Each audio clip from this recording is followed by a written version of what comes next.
Alright, welcome back to our channel. This time we will talk about one point interior perspective.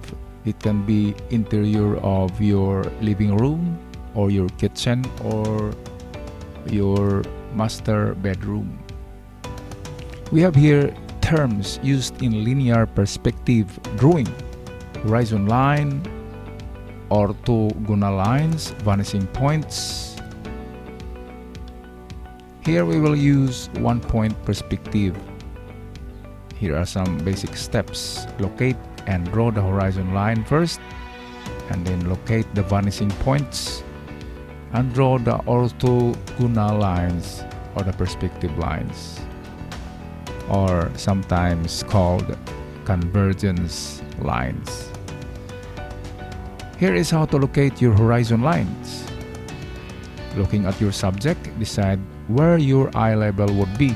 Remember, it will change depending on your position. Draw this line on your paper and then locate the vanishing points. Horizon is on your eye level.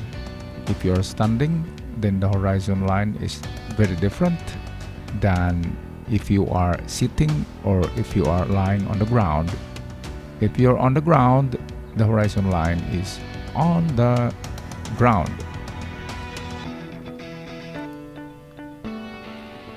Locating vanishing points.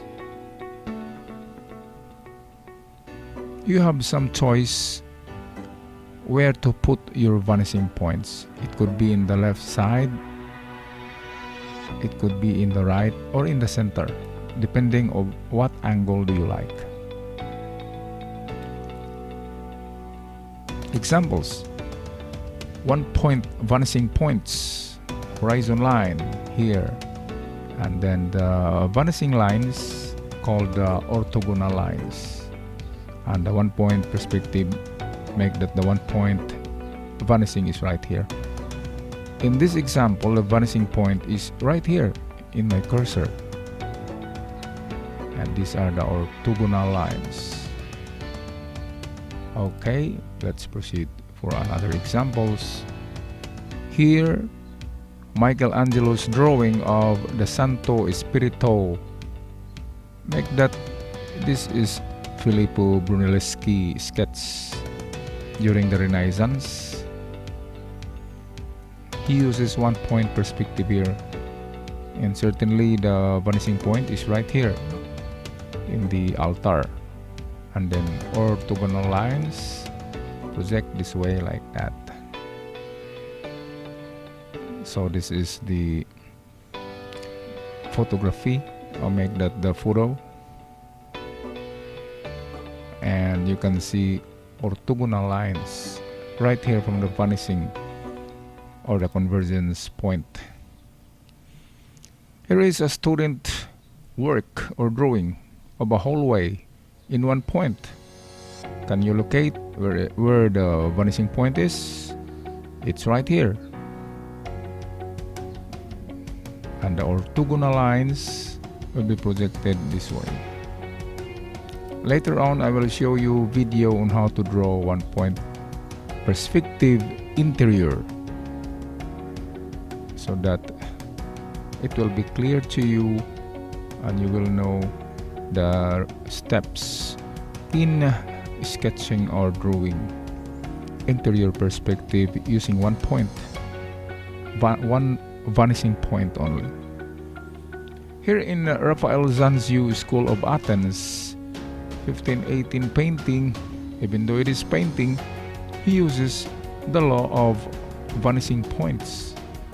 This one is one point perspective, and the vanishing point is right here, and in between these two men, and all the orthogonal lines projects like that.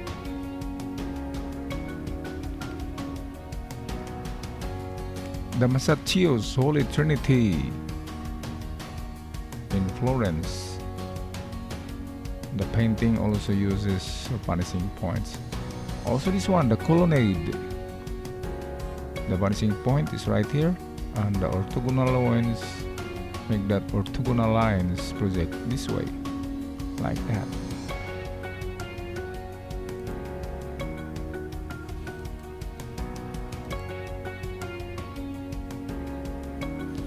So you have now a clear concept of how to draw a vanishing point or an interior using one vanishing point perspective. The vanishing point can be placed at the right side of your drawing paper like this, and all the orthogonal lines projects that way. You can put also, if you like, your vanishing point right here in the center, and the view is very different. This example, the viewer's angle of view is right here in the right side. If you're facing the picture in your right side, here you are standing in my cursor, and then you can view this side of the building because you are putting your vanishing point right here.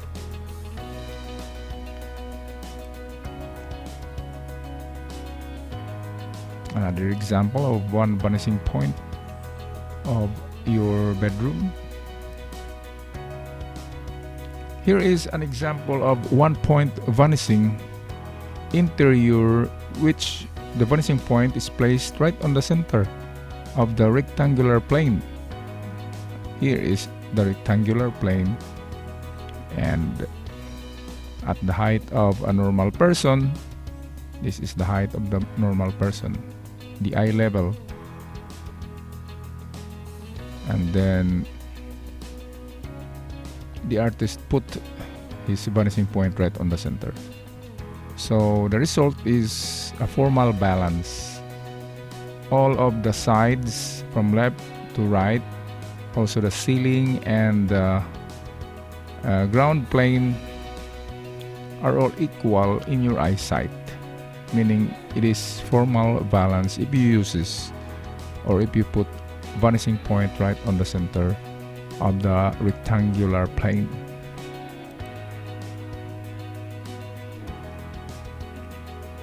Now you will analyze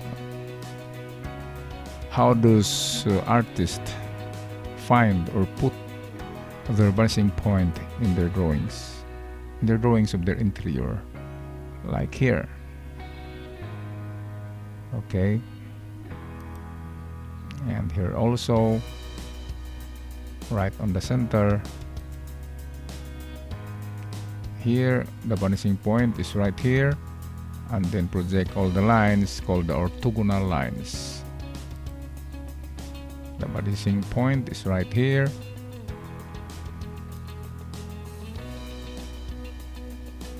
Here we will analyze where is the vanishing point.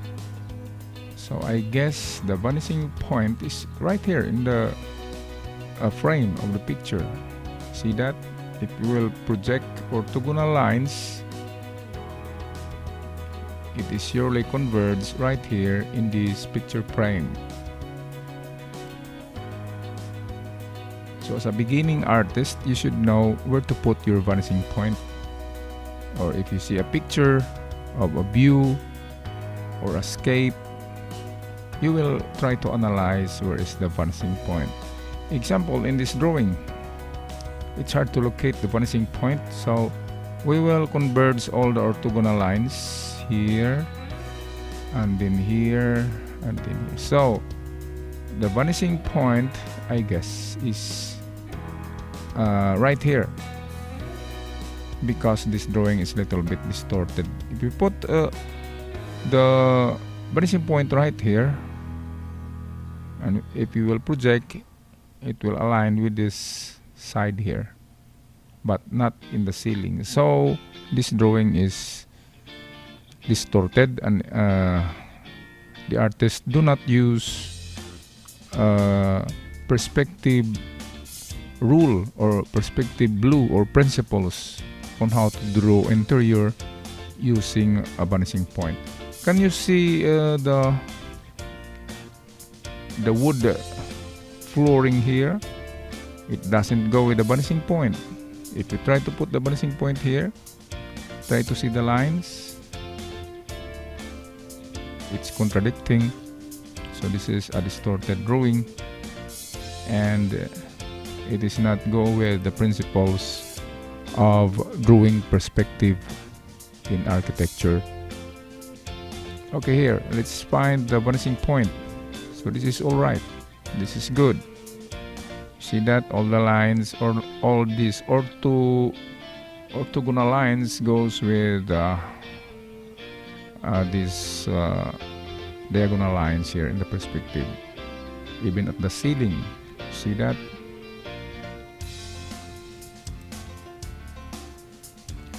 So here are some vocabulary to review: horizon line, vanishing point, convergence of orthogonal lines, horizontal and vertical. Okay guys, here's some videos to watch so that you can have a good insights and understanding about one-point interior perspective. How to draw interiors using one-point perspective. First, draw a horizon line and locate vanishing point. Draw vertical lines of your desired heights of your interior.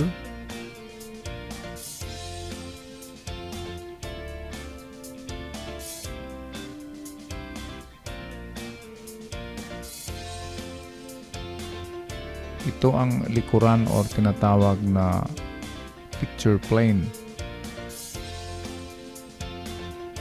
Pinakalikod ng inyong interior wall, yan ang wall ng inyong interior so that you can have an exact proportions. And then you begin to create elements of your interiors na gusto mong i-drawing. Ang lahat ng mga linya tinatawag na orthogonal lines, yung mga linya na nanggagaling sa vanishing point, yung nasa gitna. Itong VP, itong nasa cursor ko, yan ang vanishing point. At lahat ng mga nag-graduate or nanggaling dyan na mga lines na diagonal are called orthogonal lines. Kaya ang pinakasikreto sa interior perspective ay kailangan ang lahat ng lines ay nanggaling talaga yan sa vanishing point, which is nasa center. Kahit ng pag-drawing ng hagdan, nanggaling pa rin yan sa vanishing point.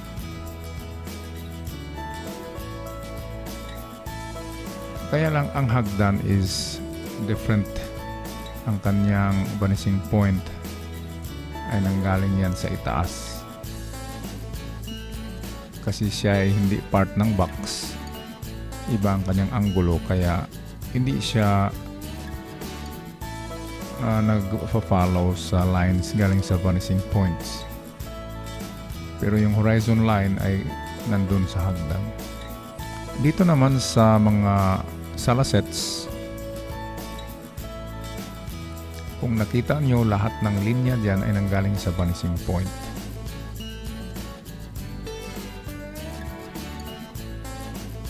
Try to observe kung saan naka-align palagi ang triangle. Kahit ang mga detalye sa dingding, example bricks or mga molding, yan ay galing pa rin sa vanishing point. Itong sa ground or flooring, ang horizon lines ay of course, ang reference niyan ay always parallel to the horizon line, ang mga linya na nandyan sa ground.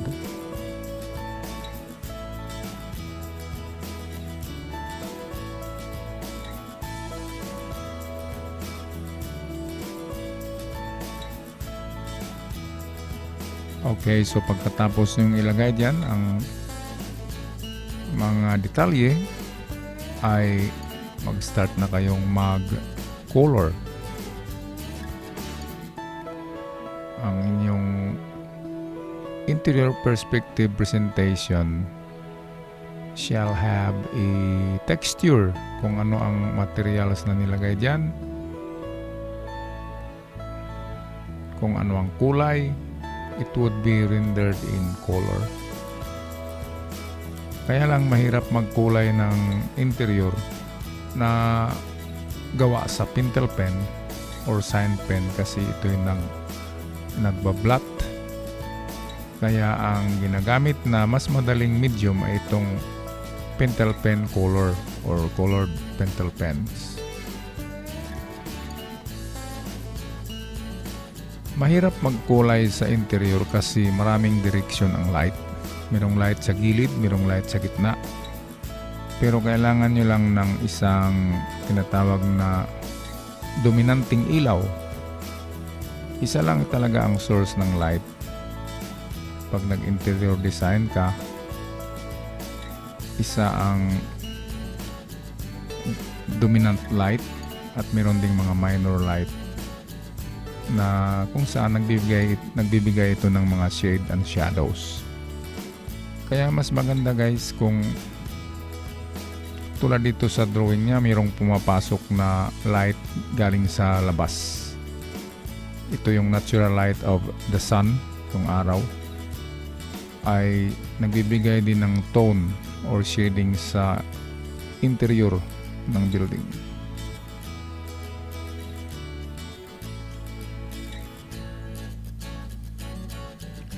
Ang pagdodrawing ay hindi ma-perfect sa isang beses lang na pag-try. Yan ay from constant practice and experience. Kung palaging nag-drawing, makikita mo ang mga mali mo, makorek mo, hanggang sa ito'y ma-perfect mo.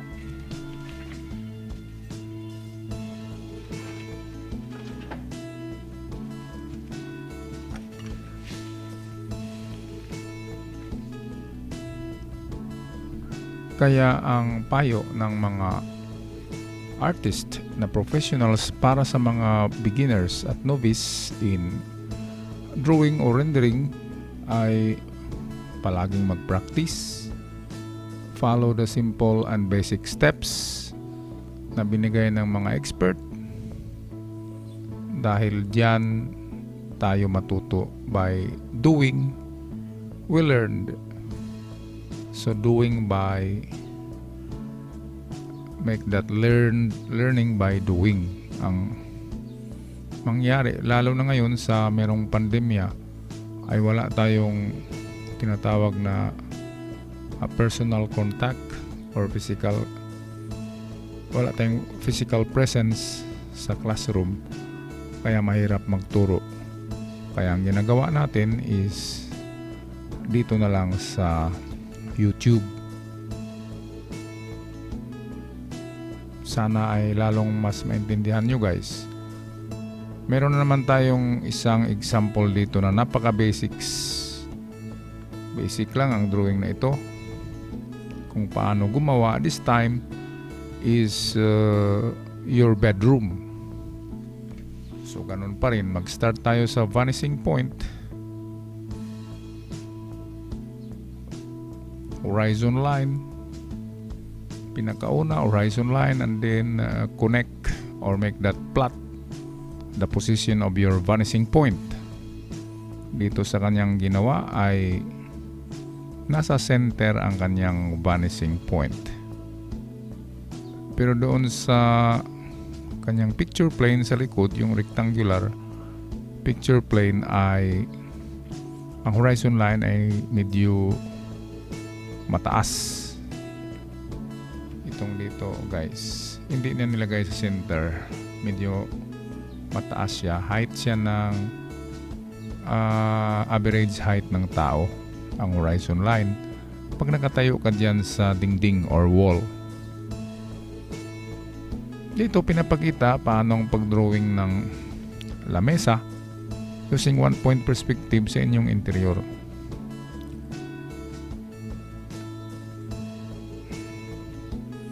Ito ay diretso kasi ito.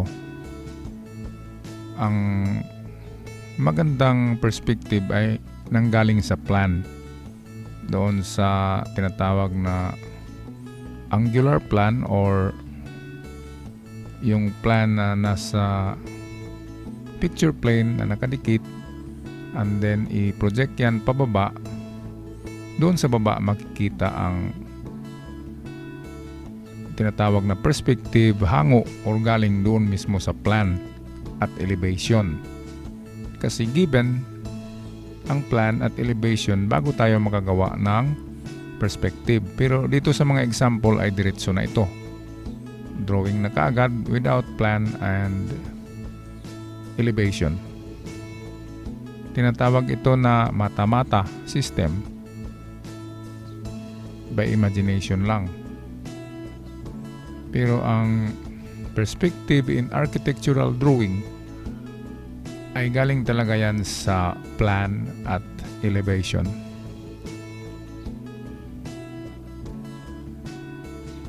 Maybe next time, papakita natin how to draw perspective out from the plan and elevation. Mas mahirap yon, mas magulo kasi detalye. Walang mata-mata, lahat ay precise and exact.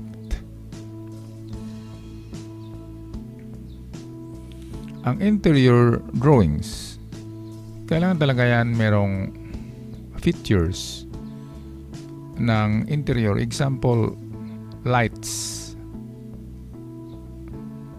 lighting features.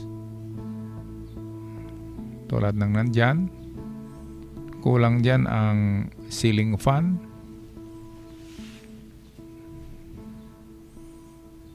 Ang lamesa hindi pwedeng walang bulaklak sa center table.